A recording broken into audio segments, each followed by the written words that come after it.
ಲಜ್ಜೆಗೆಟ್ಟ ಕಾಂಗ್ರೆಸ್ ಸರ್ಕಾರ ಇವ್ರು ನಿಂತಿರುವುದೇ ಭ್ರಷ್ಟಾಚಾರದ ಮೇಲೆ. ಭ್ರಷ್ಟಾಚಾರದ ಹಣದ ಮೇಲೆನೆ ಈ ಕಾಂಗ್ರೆಸ್ ಪಕ್ಷ, ಕಾಂಗ್ರೆಸ್ ಸರ್ಕಾರ ರಾಜ್ಯವನ್ನು ನಡೆಸ್ತಾ ಇರುವಂಥದ್ದು. ಎಕ್ಸೈಸ್ ಹಗರಣದಲ್ಲಿ ಸ್ವತಃ ಅಬಕಾರಿ ಸಚಿವರ ಹೆಸರು ಕೇಳಿ ಬರ್ತಾ ಇದೆ. ಅಬಕಾರಿ ಸಚಿವರ ಕುಟುಂಬದ ಸದಸ್ಯರ ಹೆಸರು ಕೇಳಿ ಬರ್ತಾ ಇದೆ. ಇದಕ್ಕೆ ಏನು ಪ್ರೂಫ್ ಇಲ್ಲ ಅಂತ ಅದು ಕೂಡ ಇವತ್ತು ಎಮರ್ಜ್ ಆಗಿದೆ. ಇದ್ರ ನಡುವೆನೂ ಸಹ ಮುಖ್ಯಮಂತ್ರಿಗಳು ಇದು ಸದನದಲ್ಲಿ ಚರ್ಚೆ ಮಾಡೋದಕ್ಕೆ ಇವತ್ತು ಬಿಡ್ತಾ ಇಲ್ಲ. ಭಾರತೀಯ ಜನತಾ ಪಾರ್ಟಿ ನಮ್ಮ ನಿಲುವು ಸ್ಪಷ್ಟ ಇದೆ. ಇಂಥ ದೊಡ್ಡ ಹಗರಣ, 6,000 ಕೋಟಿಗೂ ದೊಡ್ಡ ಹಗರಣ ಇವತ್ತು ಅಲ್ಲಿ ಅಧ್ಯಕ್ಷ ಹೇಳಿರುವಂತೆ, ಇಷ್ಟು ದೊಡ್ಡ ಹಗರಣ ಸರಿಯಾದ ರೀತಿ ತನಿಖೆ ಆಗಲೇಬೇಕು. ಇದು ಸಿಟ್ಟಿಂಗ್ ಹೈಕೋರ್ಟ್ ಜಡ್ಜ್ ಅಥವಾ CBI ಇಂದನೇ ತನಿಖೆ ಆಗಬೇಕು. ಮತ್ತೊಂದು ಕಡೆ ನೀವು ಗಮನಿಸಿ, ರಾಜ್ಯ ಸರ್ಕಾರ ಇಡೀ ರಾಜ್ಯವನ್ನ ಕುಡುಕರ ರಾಜ್ಯವನ್ನಾಗಿ ಮಾಡ್ತಾ ಇದೆ. ನಾನು ಪದೇ ಹೇಳ್ತಾ ಇದ್ದೆ, ನಾನು ಹೇಳಿದ ಕಾರಣನೂ ಕೂಡ ಇದೆ. ಗ್ರಾಮೀಣ ಭಾಗದಲ್ಲಿ ಇವತ್ತು ದಿನಸಿ ಅಂಗಡಿಯಲ್ಲೂ ಕೂಡ ಇವತ್ತು ಯಥೇಚ್ಛವಾಗಿ ಇವತ್ತು ಹೆಂಡ ಸರಬರಾಜು ಆಗ್ತಾ ಇದೆ. ಕಾರಣ ಅಂತ ಹೇಳಿದ್ರೆ, ಸಿದ್ದರಾಮಯ್ಯನವರು ತಮ್ಮ ಬೊಕ್ಕಸಕ್ಕೆ ಹಣವನ್ನು ತುಂಬಿಸ್ಕೋಬೇಕು, ಗ್ಯಾರಂಟಿಗಳಿಗೆ ಹಣ ತುಂಬಿಸ್ಕೋಬೇಕು ಅಂತ ಹೇಳಿ ಇವತ್ತು ಟಾರ್ಗೆಟನ್ನು 35% ಟಾರ್ಗೆಟ್ ಇವತ್ತು ಜಾಸ್ತಿ ಮಾಡಿದ್ದಾರೆ ಕಳೆದ 2.5 ವರ್ಷದಲ್ಲಿ.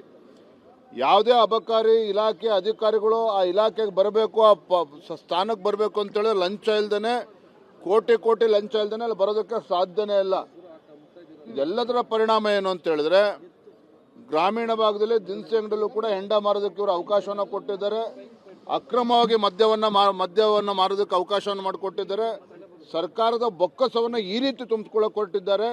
ಇಂಥ ನಾಚಿಕೆಗೇಡಿನ ಲಜ್ಜೆಗೆಟ್ಟ ಸರ್ಕಾರ ಕರ್ನಾಟಕದ ರಾಜಕೀಯ ಇತಿಹಾಸದಲ್ಲಿ ಎಂದೂ ಕೂಡ ನೋಡಿರಲಿಲ್ಲ. ಇವತ್ತು ಜನ ಇದಕ್ಕೆ ಶಾಪ ಆಗ್ತಾ ಇದ್ದಾರೆ. ನಾನು ಕೇಳೋದು, ಮುಖ್ಯಮಂತ್ರಿಗಳಾಗಿ ಜನರ ಕಲ್ಯಾಣದ ಬಗ್ಗೆ ಚಿಂತನೆ ಮಾಡಬೇಕಾಗಿರ್ತಕ್ಕಂಥ ರಾಜ್ಯದ ಮುಖ್ಯಮಂತ್ರಿಗಳು ಇವತ್ತು ಗ್ಯಾರಂಟಿ ಅಂತ ಹೇಳಿಕೊಂಡು ಗ್ರಾಮೀಣ ಭಾಗದ ಬಡ ಕುಟುಂಬದ ಜೀವನವನ್ನು ಹಾಳು ಮಾಡೋದಕ್ಕೇನು ಸ್ವತಃ ಮುಖ್ಯಮಂತ್ರಿಗಳು ಇಳಿದಿರುವಂಥದ್ದು ದುರ್ದೈವ. ಲಜ್ಜೆಗೆಟ್ಟ ಕಾಂಗ್ರೆಸ್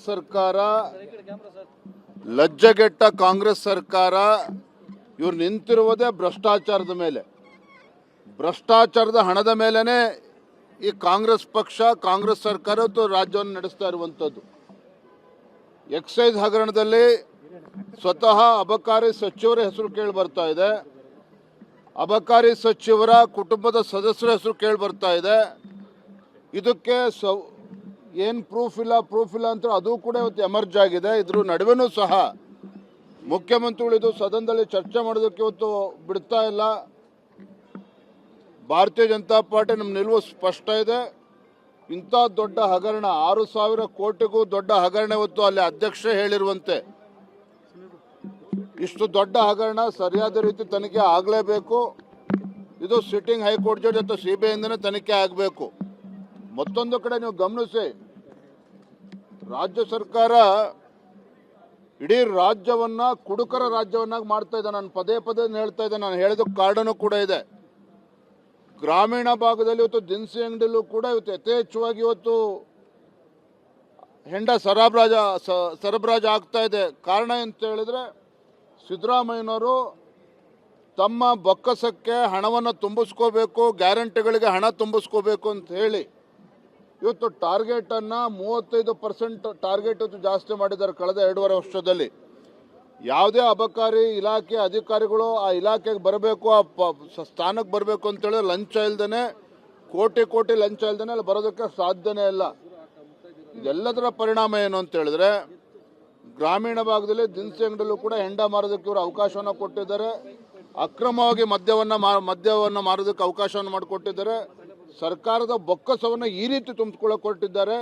ಇಂಥ ನಾಚಿಕೆಗೇಡಿನ ಲಜ್ಜೆಗೆಟ್ಟ ಸರ್ಕಾರ ಕರ್ನಾಟಕದ ರಾಜಕೀಯ ಇತಿಹಾಸದಲ್ಲಿ ಎಂದೂ ಕೂಡ ನೋಡಿರಲಿಲ್ಲ. ಇವತ್ತು ಜನ ಇದಕ್ಕೆ ಶಾಪ ಆಗ್ತಾ ಇದ್ದಾರೆ. ನಾನು ಕೇಳೋದು, ಮುಖ್ಯಮಂತ್ರಿಗಳಾಗಿ ಜನರ ಕಲ್ಯಾಣದ ಬಗ್ಗೆ ಚಿಂತನೆ ಮಾಡಬೇಕಾಗಿರ್ತಕ್ಕಂಥ ರಾಜ್ಯದ ಮುಖ್ಯಮಂತ್ರಿಗಳು ಇವತ್ತು ಗ್ಯಾರಂಟಿ ಅಂತ ಹೇಳಿಕೊಂಡು ಗ್ರಾಮೀಣ ಭಾಗದ ಬಡ ಕುಟುಂಬದ ಜೀವನವನ್ನು ಹಾಳು ಮಾಡೋದಕ್ಕೇನು ಸ್ವತಃ ಮುಖ್ಯಮಂತ್ರಿಗಳು ಇಳಿದಿರುವಂಥದ್ದು ದುರ್ದೈವ.